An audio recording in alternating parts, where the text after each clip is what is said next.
The greatest taboo of all is teetering on the edge of acceptability: child molestation. A generation ago, talking to someone else's children about sex was widely considered grounds for a thrashing. Touching them sexually was effectively a death penalty offense. When Jeffrey Dahmer was bludgeoned to death in the bathroom of a Wisconsin prison in 1994, the Milwaukee district attorney had to caution the public not to turn Dahmer's killer into a folk hero. Jeffrey Dahmer had molested and murdered children. People felt justified in celebrating his death.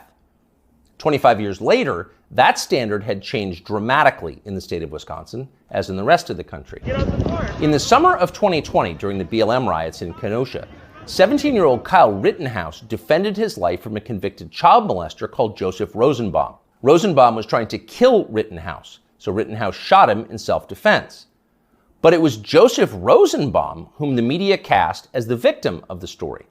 Kyle Rittenhouse, meanwhile, an underage boy fending off violence from a child molester, was denounced as the villain. Ultimately, he was indicted for murder. One of the things that this tells us is the people who run our country no longer see child molesters as the worst among us. It's never been more obvious than it was yesterday when the Wall Street Journal ran a long expose about kiddie porn on Instagram. Instagram, the journal found, quote, helps connect and promote a vast network of accounts openly devoted to the commission and purchase of underage sex content.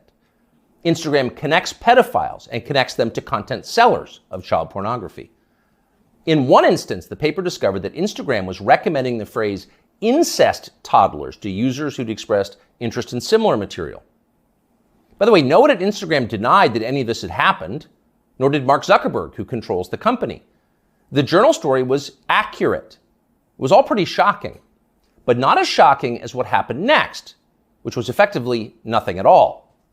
The largest circulation newspaper in the United States revealed that one of the world's most influential companies was promoting pedophilia, and nobody in power did anything about it. The Justice Department did not announce an investigation. Congress did not schedule hearings. The guy who runs Instagram, Adam Mosseri, still has his job. In fact, Mosseri's last tweet, which is pinned, is a video of himself bragging about how effective Instagram's algorithm is. Keep in mind as you watch this, it's real. People often talk about the algorithm, but there is no one algorithm for Instagram. There are many algorithms and ranking processes we use to try to personalize the experience to make it as interesting as we can for each and every person who uses Instagram. We believe in this idea of personalization. What you're interested in and what I'm interested in is different, and so therefore your Instagram and my Instagram should be different. What you're interested in and what I'm interested in is different, Mosseri explains patiently, so your Instagram feed will be different from mine. You're interested in children, that's why you're getting all the incest toddler posts. It's a highly personalized experience.